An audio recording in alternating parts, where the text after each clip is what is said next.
Welcome everybody to AFSO21 Radio. You're listening to the Weekend Wrap-Up.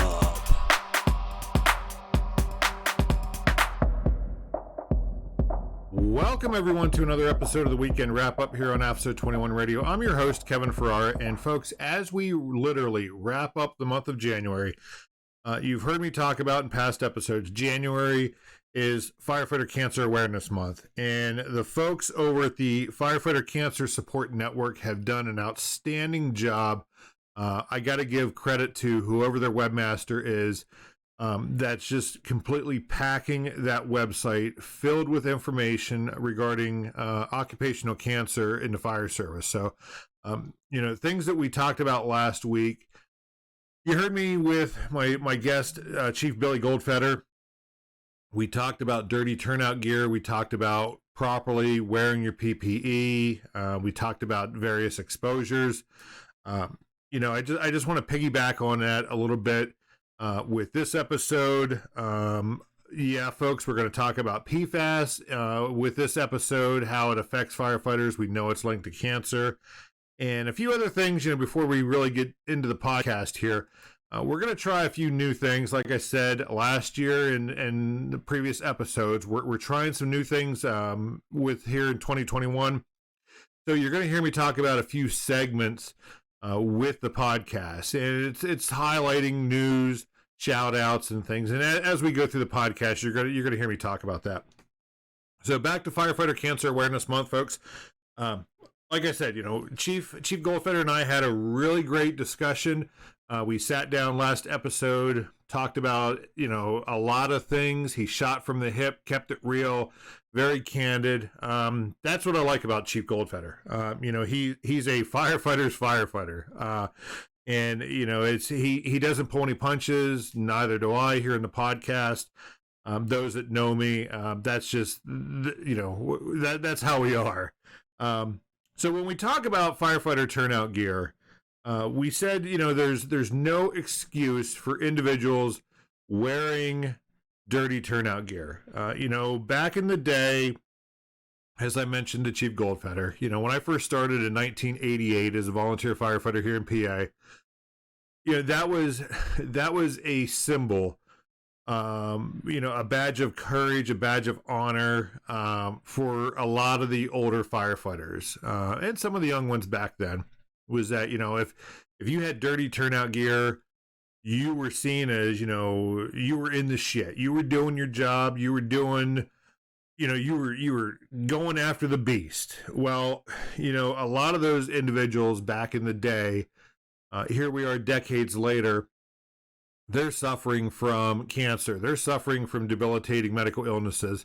They're having some breathing difficulties. Why? Because they sucked in all that toxic smoke, carcinogens. Really, who knows what the hell was in these buildings, and who knows what's in buildings today? And that's why there's so much of an emphasis on prevention with firefighter cancer. And one thing that Chief Goldfeder had said was, for those, because I asked him, I said, what do you have to say to individuals who wear dirty turnout gear, who don't wear their mask, and a lot of times we've seen firefighters on the emergency scene. Yeah, they're wearing their mask during the initial attack and everything, but when it comes to salvage and overhaul, I can't tell you the number of times I've watched firefighters enter a building, not wearing an air pack. And that's really one of the most dangerous times, because a lot of those materials that were consumed by fire, they're off-gassing. There's products of combustion that's occurring in there, and a lot of times you can't see it. And that's the mentality of the fire service, the culture. And it's ironic, because over at the Firefighter Cancer Support Network, week 4, they talk about cultural change, and that's really what we need to do this year, the 21st century, the 21st year, moving forward. That's what we need to do. We need to have a strong cultural change throughout the fire service. Is at the end of the day, it doesn't cost a dime to change your attitude. It's something that can be done immediately. It can be maintained without any cost. But going back to what Chief Goldfeder and I had talked about, those that don't wear their gear properly, they don't clean their gear, he called them morons. And some folks have they responded back to me and they're like, "Hey Kev, that was pretty insulting. I'm offended that here Chief Goldfeder, one of the most revered individuals in the fire service, called fellow firefighters morons." Well, folks, if you're offended, too bad. Get some thick skin.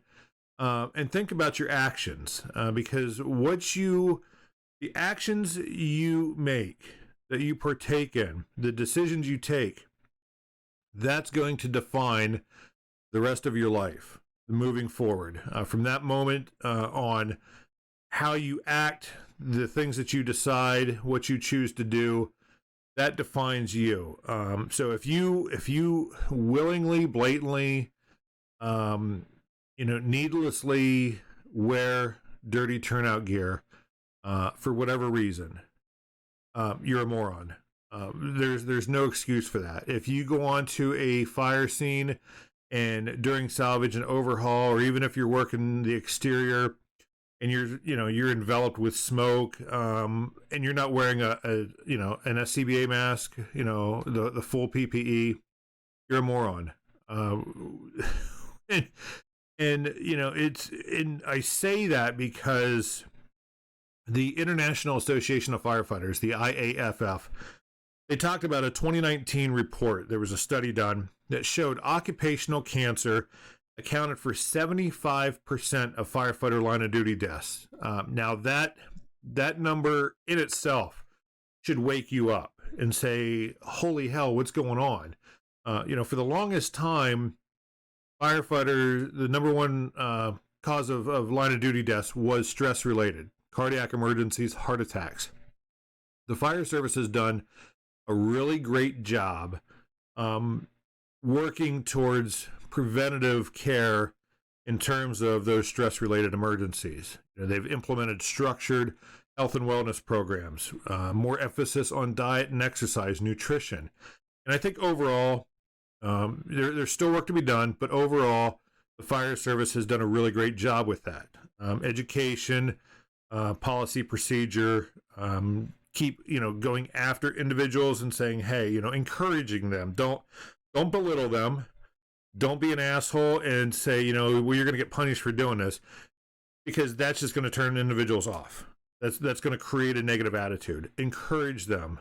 If you're in a leadership role, lead by example. Get out there and participate with the crews. Show them that you truly care. Don't do it just because you're obligated to.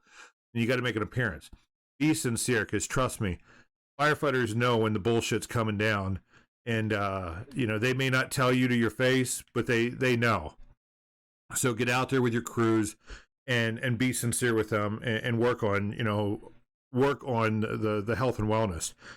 When it comes to cancer prevention, again, if you see individuals out on the fire ground not wearing their PPE, they're enveloped with smoke, or they're in a toxic environment. Basically, if you're in the IDLH environment, the area, there should be policies and procedures in place, SOPs, SOGs, that says when to wear your turnout gear, when to wear your SCBA, all that stuff. Get familiar with those. If you don't have that, coordinate it, implement it, put it to use. In addition to the IAFF, NIOSH also reported on occupational cancer, and they reported that firefighters have a 9% greater chance of being diagnosed with cancer and a 14% greater chance of dying from cancer than the general population here in America. Now, again, those numbers, they're somewhat alarming, but think about the reality of it. Firefighting is damn near close to being, damn near close to being the most dangerous job on the planet. And why do I say that? Because when those tones go off, when that alarm goes off, we roll out the door. Sure, dispatch gives us a little broad brush of what we're being called to. But how many times have you gotten on scene and be like, holy hell, I'm not prepared for this, or this isn't what dispatch just reported? You know, it happens a lot with structure fires. You know, we hear a call come in, and yeah, it's a house fire, it's a building fire, but what's on the inside of that? You know, we immediately do a 360. We see the shell of the building. You have no idea what's inside that building until you actually get in there. And then how many times have you thought about the actual contents of that building? You know, we look at you know, there's chemicals introduced in consumer products every day. Thousands of products out there. Just take a look around, you know, in your car. If you're listening in your car, if you're at home, and take a look around your house. We've got carpet. It's made of fibers, but guess what? There's chemical additives in those fibers to keep it stain resistant. A lot of your outdoor clothing is saturated. It's sprayed with chemicals to keep it from, you know, water resistant. You go to the kitchen. We've got our cookware. You've got nonstick cookware. There's chemicals in that. So there's, you know, and the list goes on and on and on. Food packaging. You go to a fast food place, most of the time the food packaging has chemicals in there to keep it from sticking to the paper or whatever is in there. So, you know, just take a look around and be conscious of these things, because all of that leads up to firefighter cancer. You know, so when these products are subjected to high temperatures, high heat, flame contact, they start degrading. You get these products of combustion, and if you're not properly wearing, you know, NFPA, you're inhaling those. We also know that, you know, so there's scientific research that clearly shows this. Your turnout gear will absorb these products of combustion. There's evidence that shows even if you have your turnout gear, you're wearing it properly, those particulates, those contaminants get in under the turnout gear and come in contact with your duty uniform, with your everyday clothes, and your bare skin. But if you don't properly clean yourself, you know, decon yourself, you're just carrying those around. And we know when we talk about PFAS, you know, a lot of these consumer products that I previously mentioned have PFAS chemicals in them. Well, they're called a bioaccumulative. So, you know, think of this. Think of an empty glass, and you continuously drop, you know, take an eyedropper and keep dropping droplets of water into it. Eventually, that glass is going to become filled. Think of that empty glass as your body. As you come in contact with these chemicals, every drop continuously adds into your body, and your body can't rid itself of those chemicals. So it keeps building up. Eventually you become sick to the point you can't work. It affects your life. It affects your family. So think about these. Think outside the box. More information. I encourage you to go over to the Firefighter Cancer Support Network. Check out their page. Like I said, who's ever in charge of that page, props to you. Shout out, because there's just a wealth of information, and you can look at that page at firefightercancersupport.org.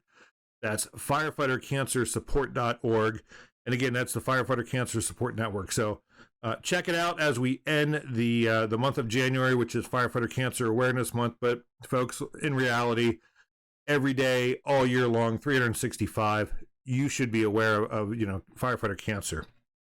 So moving on to PFAS in the military. Now, this is something you've heard me talk about a lot, really since the very first episode.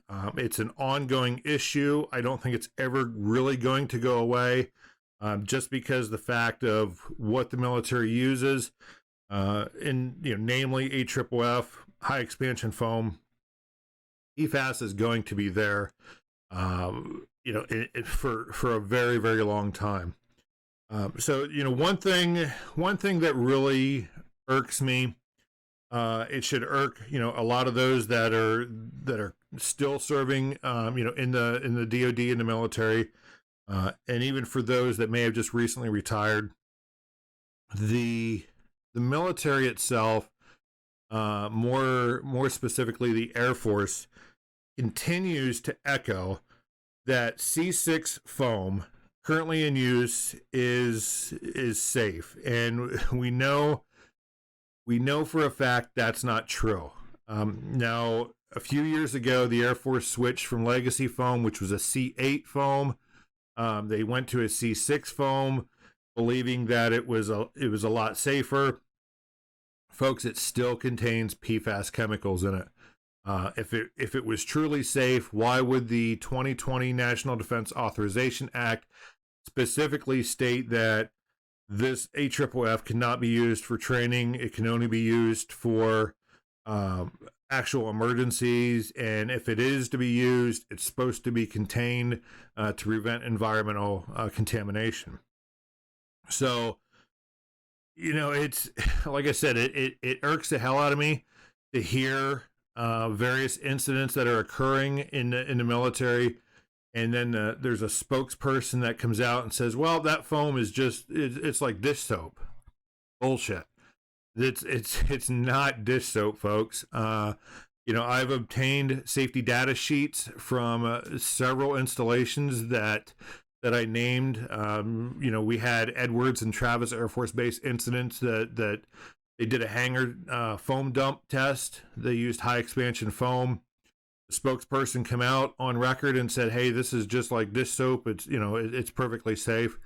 Well, the safety data sheets that I obtained directly from the installations say otherwise. In fact, there's one data sheet, safety data sheet that clearly states right on it, there's, it's toxic, and it also has 39.298% of unknown toxins in the ingredients. Well, the big question is, what the hell are those unknown toxins? We have no idea. And why don't we know? Well, it's because the manufacturers are not obligated. They're not required to divulge that information. And you ask any of these manufacturers, they're going to say, well, it's an industry trade secret. Why is it an industry trade secret? Well, because if they reveal that information via an ingredient list that I'm pushing for, well, then how competitive are they at that point? They're not, because every Tom, Dick, and Harry out there is going to go ahead and manufacture something very similar to that. And there may be a few minor characteristic differences, but at the end of the day, it's going to be an equal playing field. So that's why the firefighting foam industry is so competitive. You have different manufacturers saying, hey, our product beats their product. Our product does this, theirs does not. At the end of the day, if they reveal the ingredients in these products, they're not going to be able to do that. They're going to be like, well, okay, roll the dice. Who do we go with if you're in charge of purchasing foam? So, talking about the Air Force, it's and the DoD, they've remained pretty silent on AFFF and C6 foam and where they're required to be going here in a few years. And we here at the Weekend Wrap Up, we've learned that the current Air Force Fire Chief, Mr. Wagner, is intending to retire in a few weeks. Congratulations to Mr. Wagner. Anybody in the fire service, if you can reach retirement age and successfully retire and move on to to greener pastures, if you will, that's an accomplishment in itself. So we honestly wish Mr. Wagner well. But there's one thing I really wish he would do before he hangs up his hat and moves on, is to come out publicly, come on the podcast here. We've invited him several times. We've not heard back from him or any of his staff. Just come out and truly talk about PFAS and AFFF and where the Air Force is going, Air Force Fire Protection and Emergency Services is going with being mandated to switch from a C6 foam now to a fluorine-free foam. And that's a mandate that's in the 2020 and I believe even in the 2021 National Defense Authorization Act. They don't have a choice. They have to move to a fluorine-free foam. We're going to see if that happens. We know there's substantial costs that were incurred just switching from a C8 to a C6. The Air Force alone spent over $200+ million in doing that.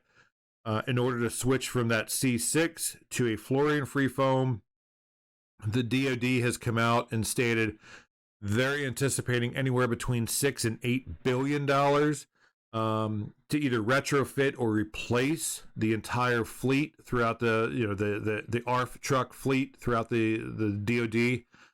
There's some individuals that are saying that number could be in excess of $10 billion, $10 to $12 billion. So we really don't know. At the end of the day, the taxpayers are going to have to pay the bill. So we're going to be following that. But like I said, Mr. Wagner is on his way out. Congratulations. We don't know who his replacement is going to be. That's going to be a selection process. But we have an open invitation out to Mr. Wagner, his staff, and we're also putting an open invitation out to whoever his replacement is going to be to come on our podcast and have a great discussion about an issue that's really affecting a lot of current and former firefighters and community surrounding community members out there. Mr. Wagner went on another podcast that appears to be endorsed by the Air Force Fire Protection and Emergency Services. So, if he's willing to go on that one, or if leaders, military leadership is willing to go on that one, how about you come on over here and answer some of the tough questions that we have. So again, we put the invite out there. So, and like I said, I'm not afraid to ask the tough questions.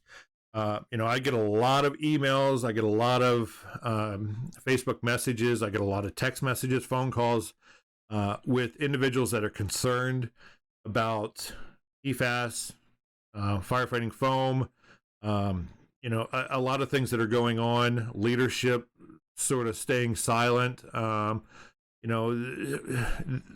lot of my listeners, you simply want answers. You want some feedback from those that we're addressing, or that we're speaking about. And I think that's fair. I think, they're funded by taxpayers, they're public servants, they have an obligation, whether it's, the Secretary of Defense, we now have a new Secretary of Defense. We have a new president, administration is changing. So, we just want those individuals to be involved, be responsible, be held accountable, and be open and transparent with things that are going on, because we know for the last 5 decades, 50+ years, the DoD has remained very silent up until recently about AFFF, about PFAS. A lot of my listeners, a lot of my friends on Facebook, former firefighters who say, hey, I've been diagnosed with cancer, I've got this debilitating medical illness. We just want to know why we're sick. We want to know who knew and how long they know. And that's where I sort of come in, is because I'm not afraid to ask those. When I was still on active duty, I wasn't afraid to ask, the tough questions. I wasn't afraid to fall on my sword, to get to the truth. That's the type of guy I am. That's how I am, on the fire ground, in the firehouse.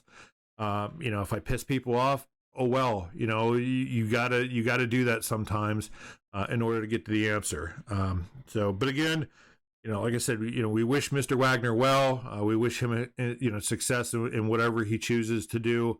Post being the Air Force Fire Chief, I know he had a lot of baggage to deal with coming in from the previous Air Force Fire Chief.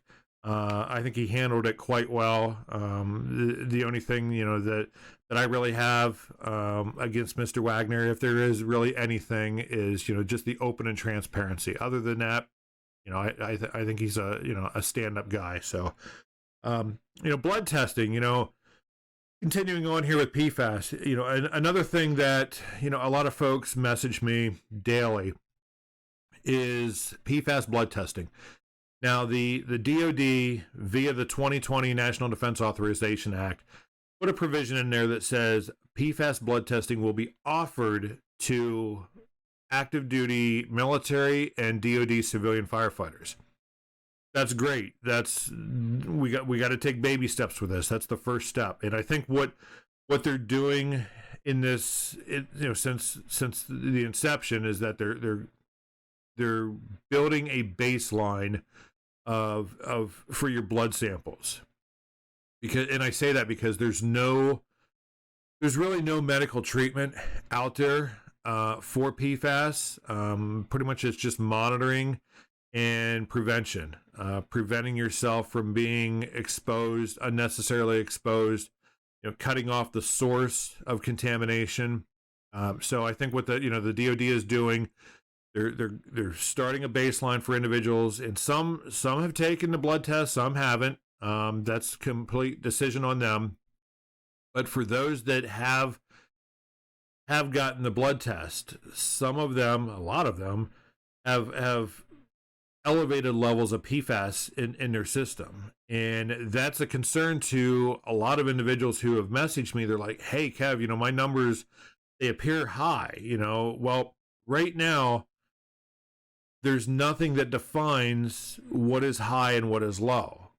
With the fact that about 95+% of American citizens have PFAS, detectable levels of PFAS in their blood, and it's due to the repeated exposure to consumer products, like I said, waterproof clothing, stain-proof carpets and furniture, food packaging, cosmetics, non-stick cookware, and the list goes on and on and on and on and on. I mean, we could be here, multiple podcasts talking about the thousands of products that contain PFAS.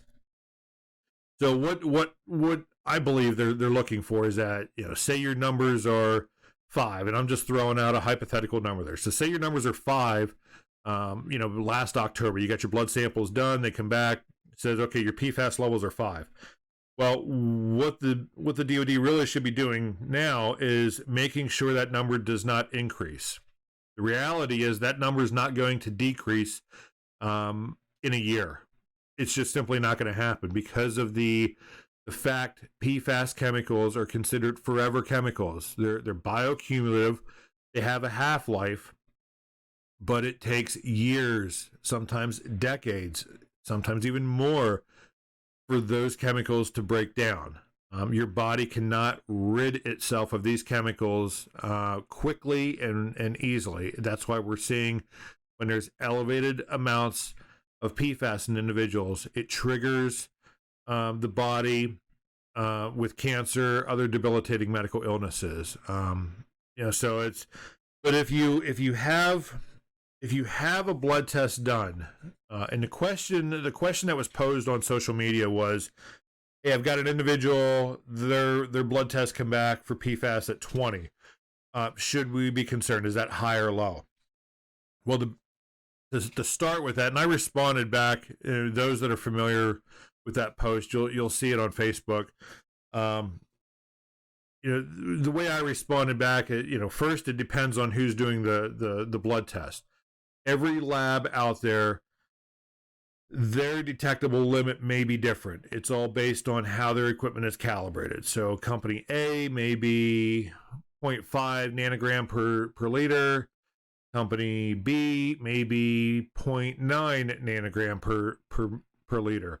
Now, when I had my blood test done, and this is what's interesting, is I was under the assumption, I know, never assume, I was under the assumption that when I contacted TRICARE, and that's my insurance, as a military retiree, TRICARE, Humana military, I was led to believe that when I got a PFAS test done, it was going to consist of at least 6 to 12 chemicals that were going to be, tested for. That didn't happen. What TRICARE does is that they do a PFOA blood sample. And of course, my results come back as non-detectable, as has the same occurred for a lot of firefighters, former firefighters.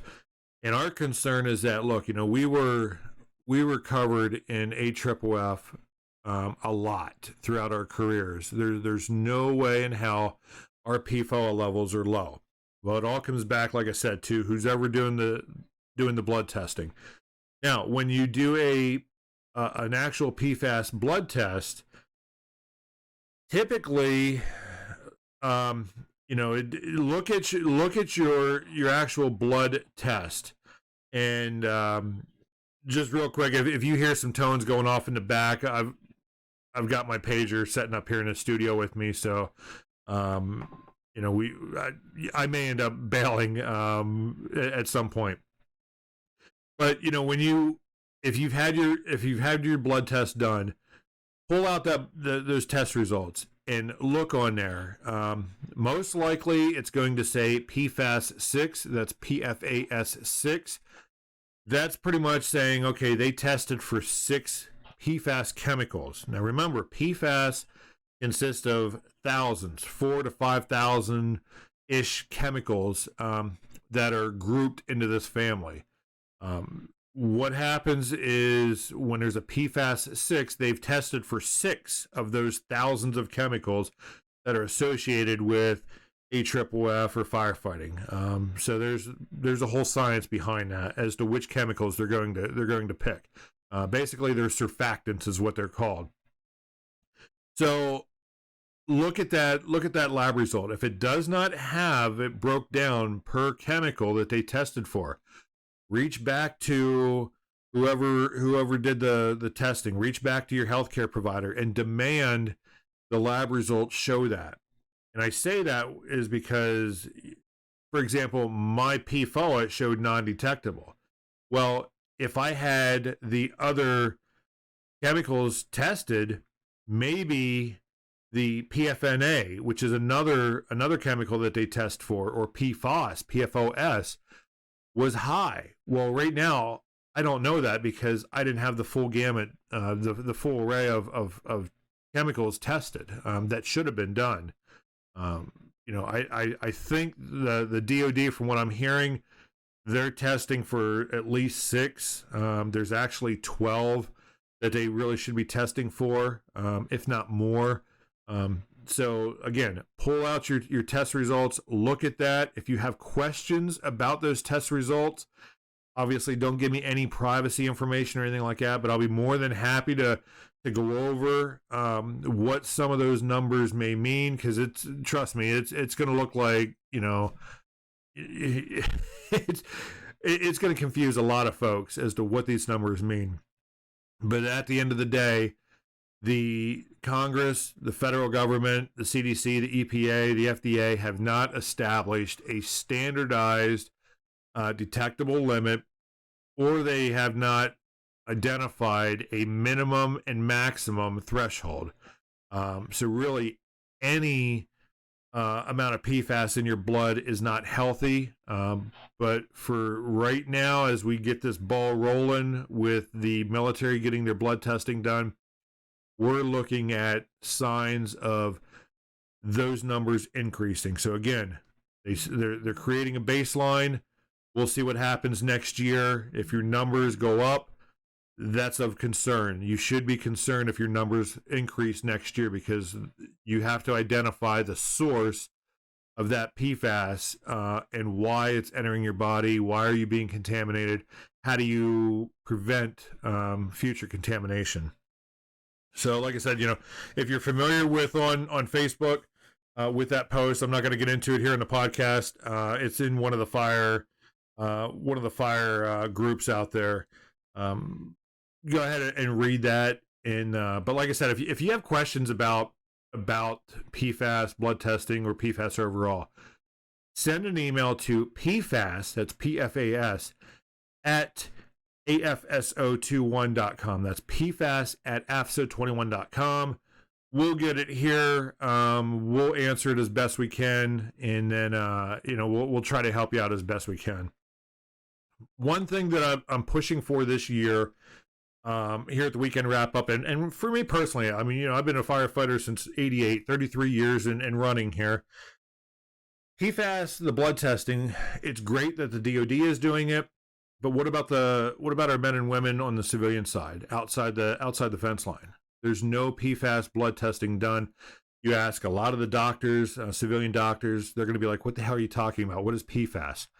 Fortunately, it's getting a lot of attention.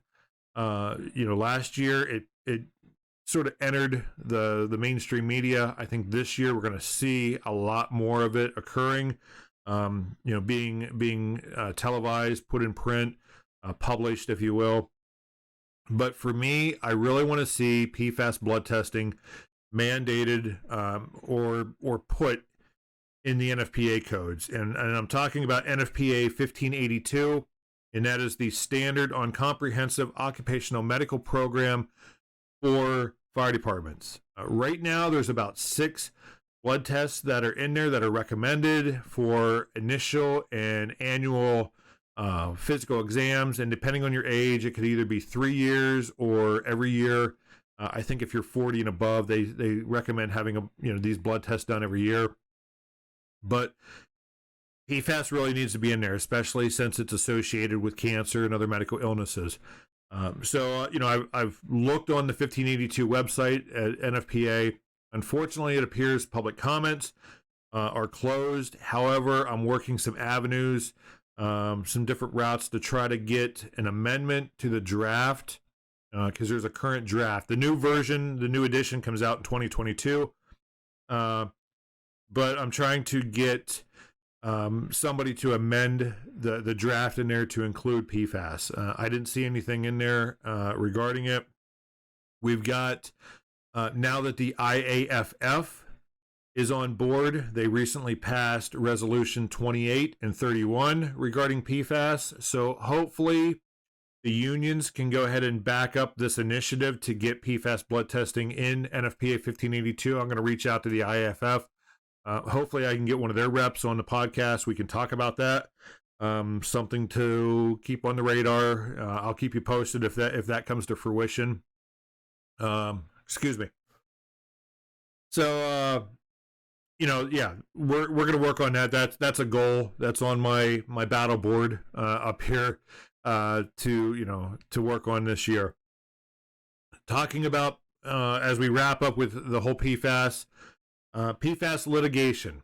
How many times have we seen, you go on Facebook, other social media sites, there's a pop-up ad for PFAS litigation. Join this lawsuit, do this lawsuit. And we see a lot of Air Force firefighters and fire trucks, fire apparatus, crash trucks on these ads. And they do that because Congress, really this whole PFAS emphasis is focusing on the military. The Congress, I'm going to be honest with you, it depends on who you talk to in Congress.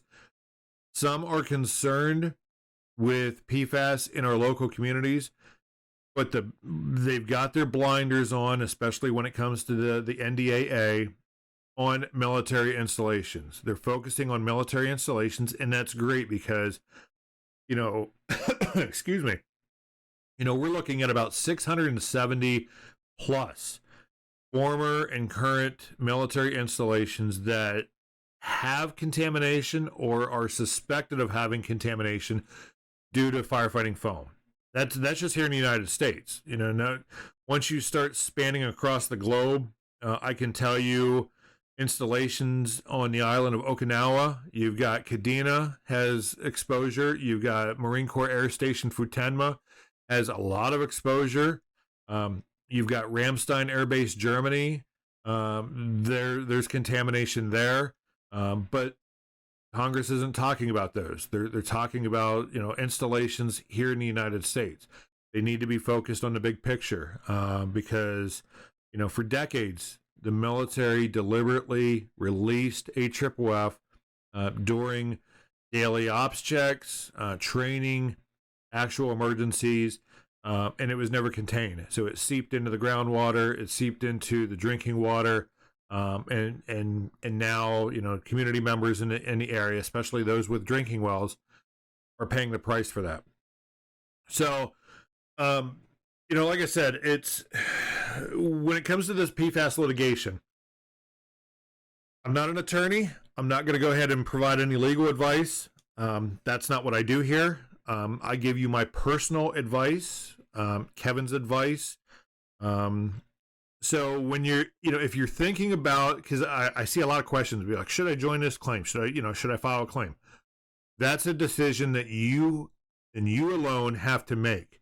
At the end of the day, it's you putting your name out there, you filling out the form, you signing that dotted line. But do your research, do your homework, and do it thoroughly with whoever you decide, whichever rabbit hole you decide to run down. And I say that because every attorney out there, their end game, their end goal is completely different. They want that settlement, but you have to ask yourself a few things as you're considering these. Will you be compensated for lost income?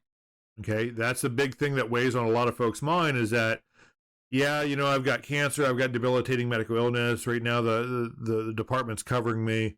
But if I join this lawsuit, will they fund lost income if the department lets me go? Let me check the phone, make sure. Oh, with that, folks, I think we got an emergency. Yep. We're going to cut it off right now, and we will be back, folks. We got to run. All right, folks, we're back. Minor emergency, automatic alarm here, and actually, it was right here in my in our neighborhood. So we just went down, got on scene, declared it safe, and canceled all units. So we're getting some snow here in Central PA, so we anticipate multiple calls today, mostly vehicle accidents we're expecting. So as we were talking before we got dispatched there, we're talking about PFAS litigation. And again, some things you really should be talking about or asking questions with ever firm that's doing the litigation against companies is like I said, lost income. How are they going to compensate litigants for that? Medical costs is obviously the big question. In one thing that you really need to ask is, will any potential settlement, what's it going to pay in terms of medical cost? Will those medical costs be paid for a certain period, a certain term, or will they be paid for life? And the other thing is, what benefits does the family receive? It's and that's we've seen similar cases to where it's not just a firefighter or an individual that's part of a plaintiff in the litigation, but their family member as well. You have to look at the big picture, especially if the family is sick, because they're not firefighters, but they when we look at contamination, they may be drinking contaminated drinking water with that's with PFAS in it. So that's things just a few things to ask about. But at the end of the day, you have to realize with all of these litigations, like I said, you have to do your homework, you have to do research, you have to decide for yourself. But because these are civil lawsuits, if you decide to sign the dotted line with attorney A, they go through the entire settlement, and there's a payout. Whoever they're suing, there's a payout. You receive that payout. Most likely, you are not eligible to join another lawsuit. You can't go from lawyer to lawyer to lawyer to lawyer and sue the same company. It's usually a one and done. And that's it. And then, of course, there's an appeal process, so you may not even see, the settlement, for years to come on that. Another thing is you have to, and you often don't know this until you're deep into the litigation, as to how many litigants there are in these cases. For example, how many times have you got a little card in the mail that says, hey, you filled out, you submitted for this class action lawsuit for this product, blah, blah, blah. And then here's your payout. And it's usually, a couple dollars, $10, $20 or whatever. And then you do some research and find out, well, yeah, there was like 3.5 million litigants involved in this, and that's why your payout is so low. The same thing occurs with these PFAS firefighter cancer litigations. When you know, anytime you do a class action lawsuit, there's going to be a lot of individuals that file. So even if you have a substantial payout, the number of litigants is going to determine how much you get. Now, you know, every attorney, some are upfront, some aren't so upfront about this, but every attorney that's involved in these cases, they're getting a substantial payout, unless they actually come out and say, look, I'm not taking a dime, I'm doing this all pro bono. Hopefully, you know, there's some out there that do that, but the majority of them, they see dollars. So they pursue these, and they're getting a substantial settlement themselves, you know, a payout.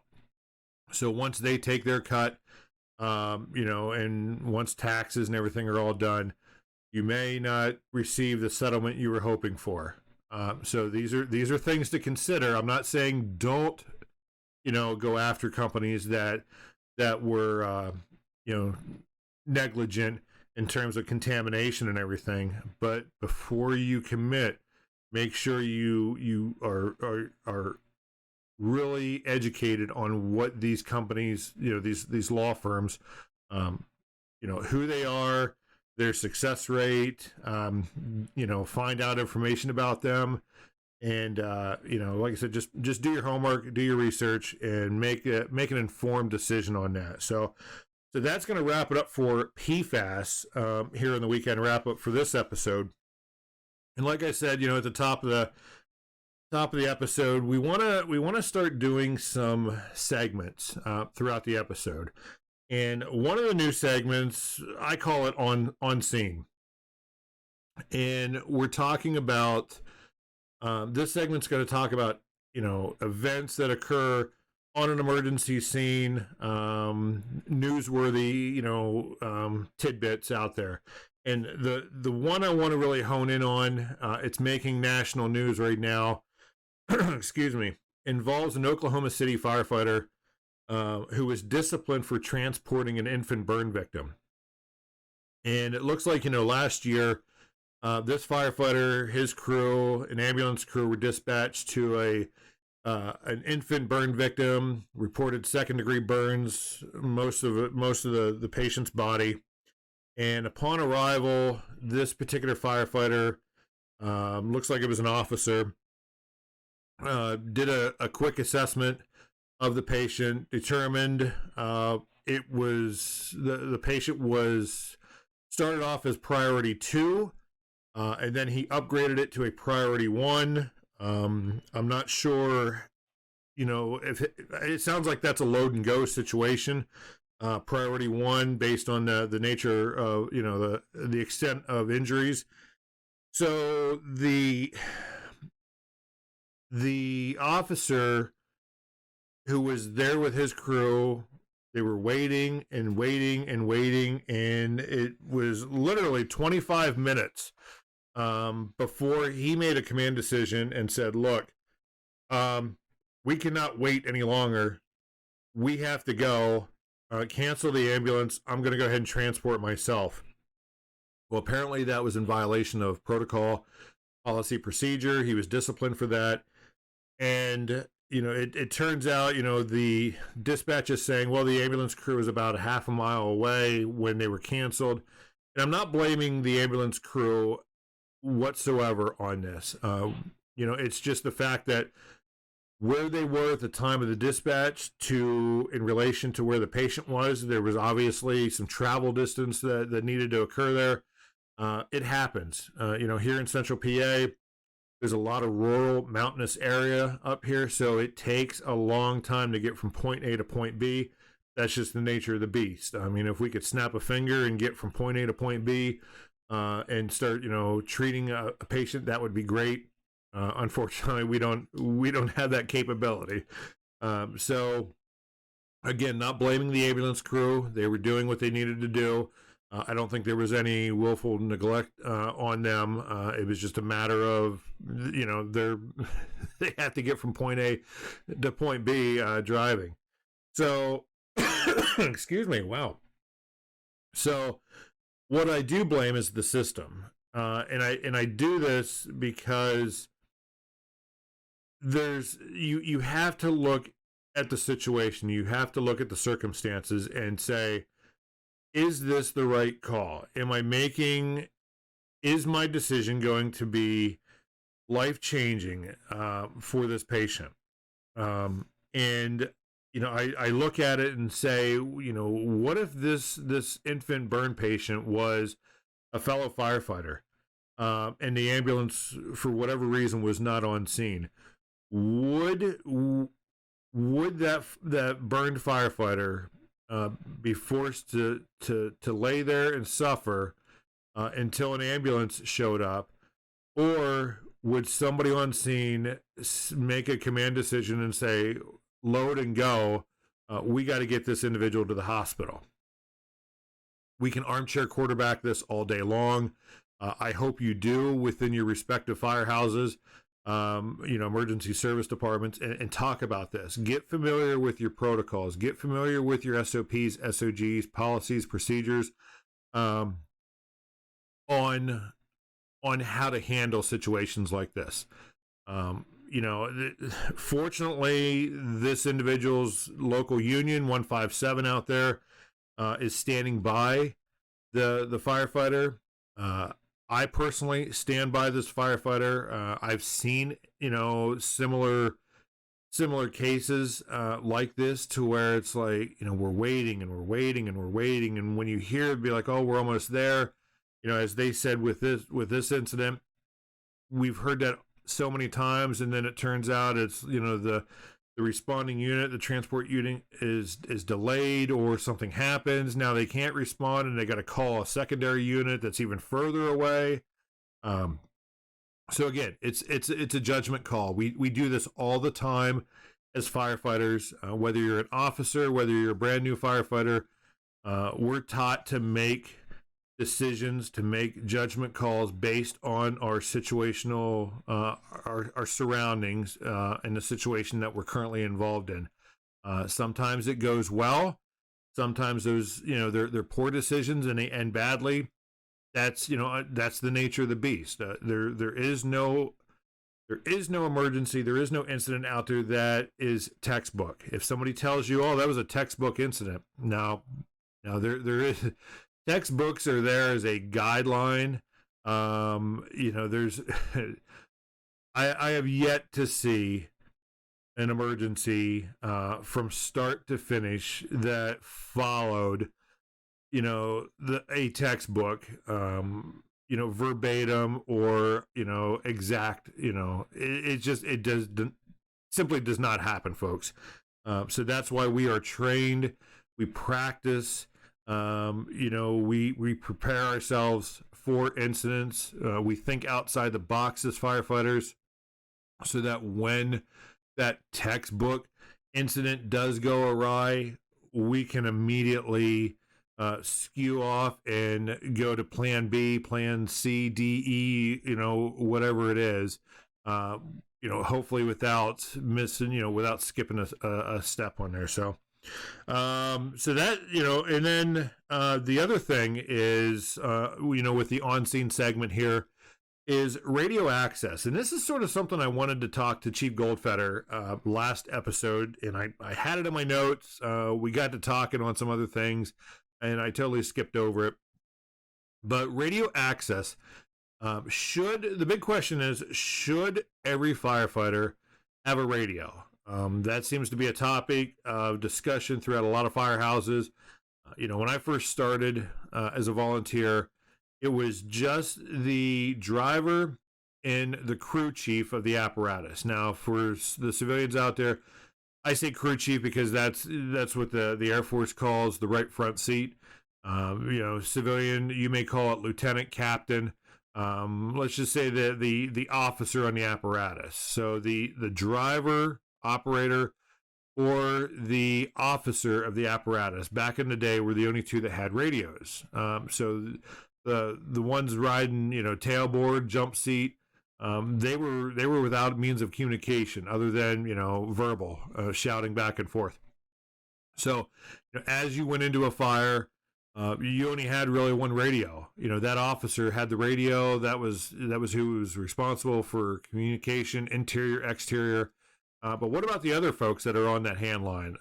What about the other crews that didn't have a radio?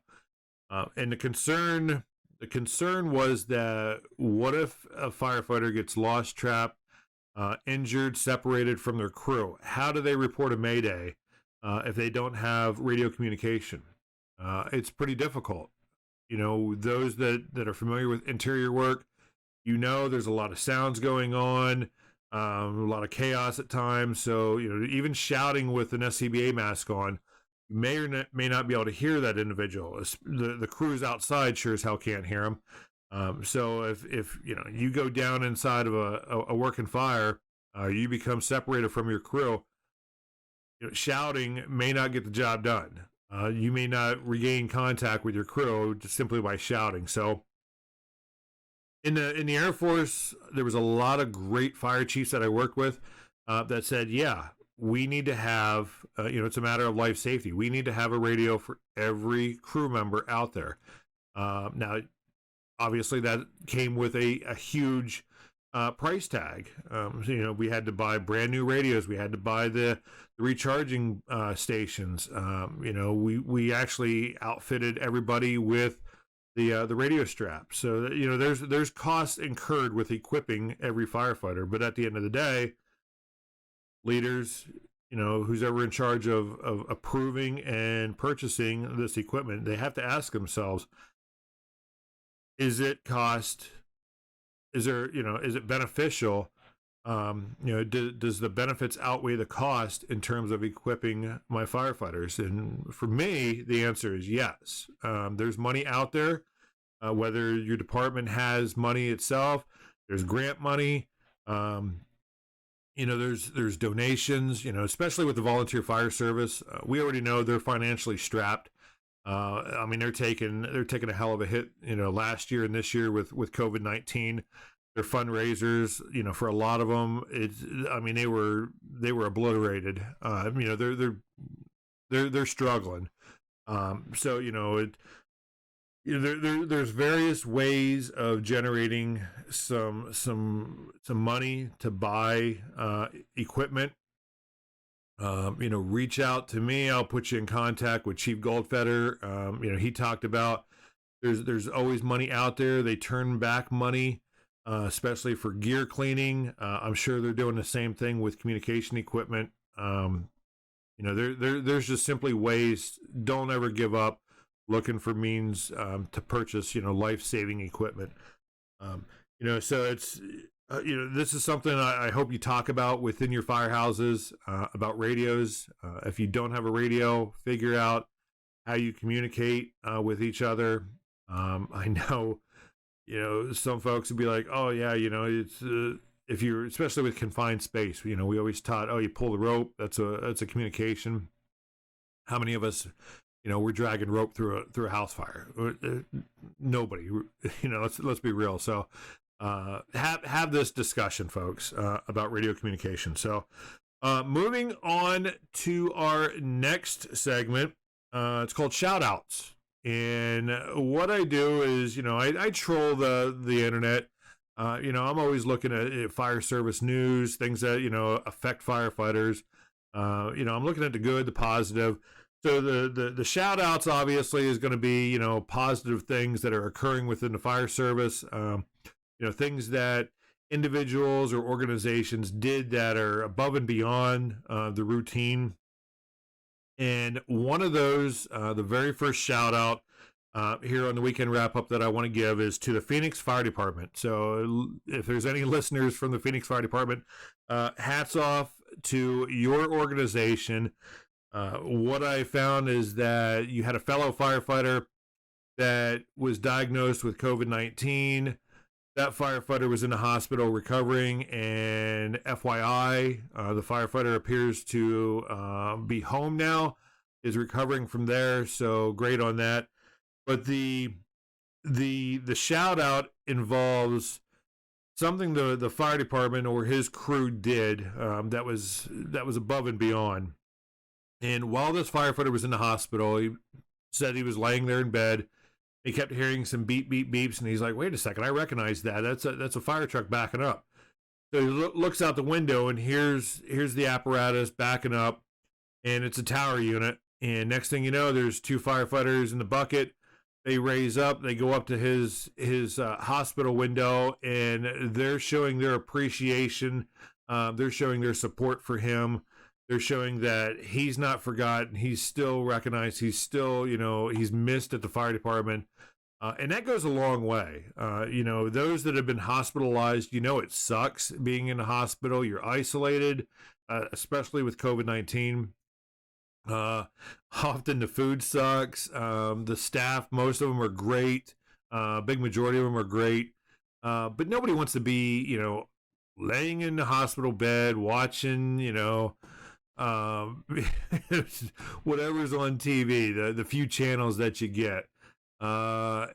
So, anytime, you can boost somebody's morale, their spirits, like this this firefighter's crew did, by setting up a tower, and showing them their support. I mean, that truly does go a long way. And there's folks out there that'll say, by doing positive acts of kindness like that, it actually enhances the body's ability to recover faster. So, again, shout out to the Phoenix Fire Department. Shout out to this crew.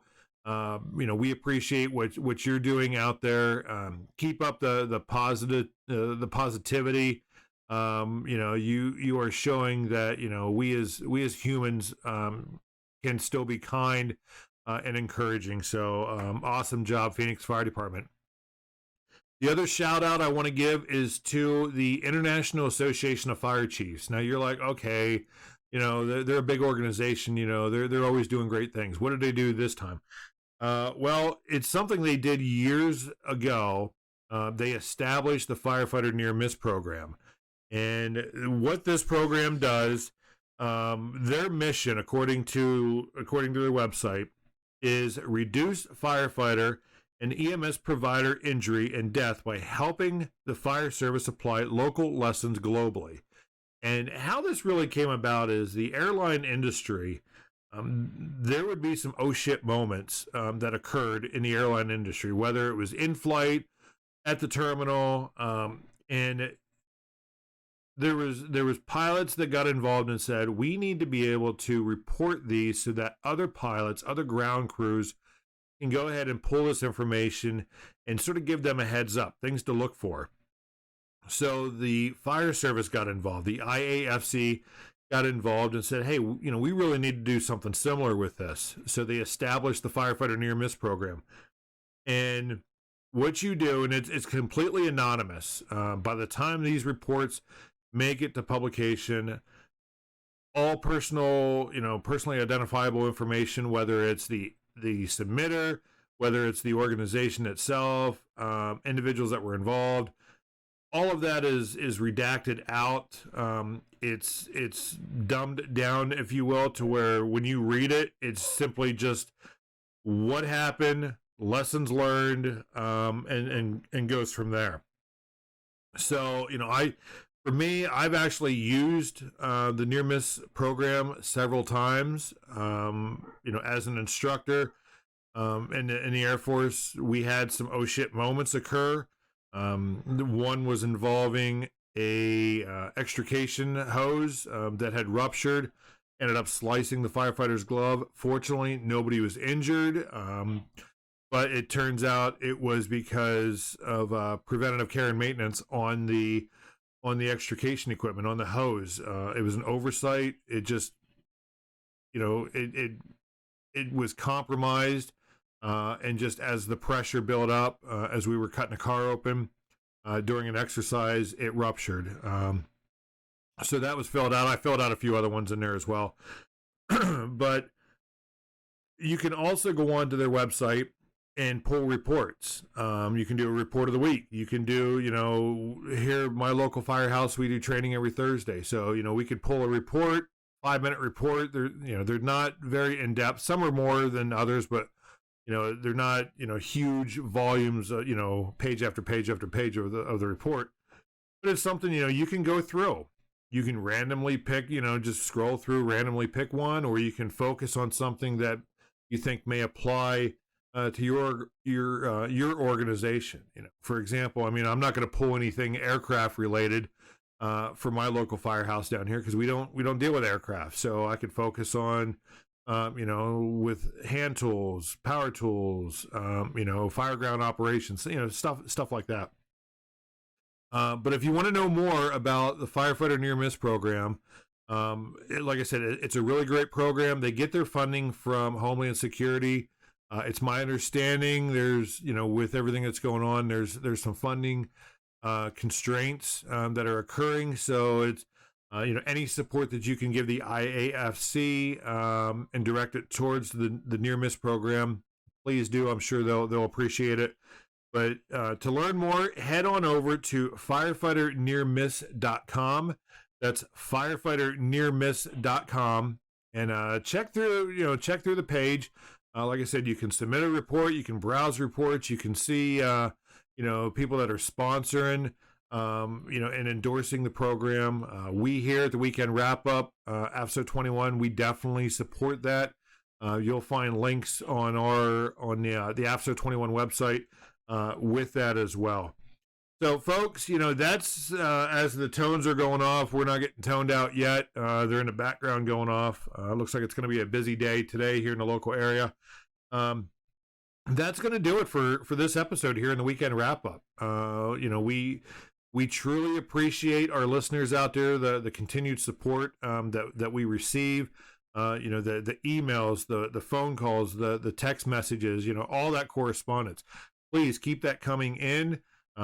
If you want to email us here at the studio, send us an email at contact@afso21.com. That's CONTACT at afso21.com. Or you can use podcast at afso21.com. That's PODCAST at afso21.com. And as always, find us on Facebook, The Weekend Wrap Up, AFSO21, or AFSO21 Consulting. We're in there as well. That's our parent company. And you're going to hear a little ad here after we sign off. So with that, folks, as always, continue to stay safe. Continue to go ahead and support your local fire and emergency service organizations. And we look forward to coming back here on the next episode, providing you more information, more tidbits about firefighter health and safety and firefighter issues. So with that, folks, we're out of here.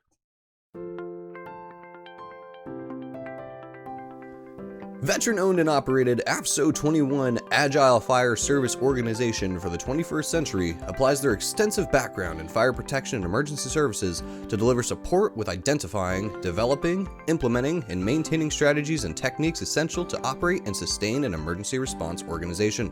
AFSO21 services include staffing analysis, risk assessment, standards of cover, training, management, and financial reviews. AFSO21 is prepared to support your organization with increasing your capabilities values. For more information, please go to AFSO21.com. That's AFSO21.com.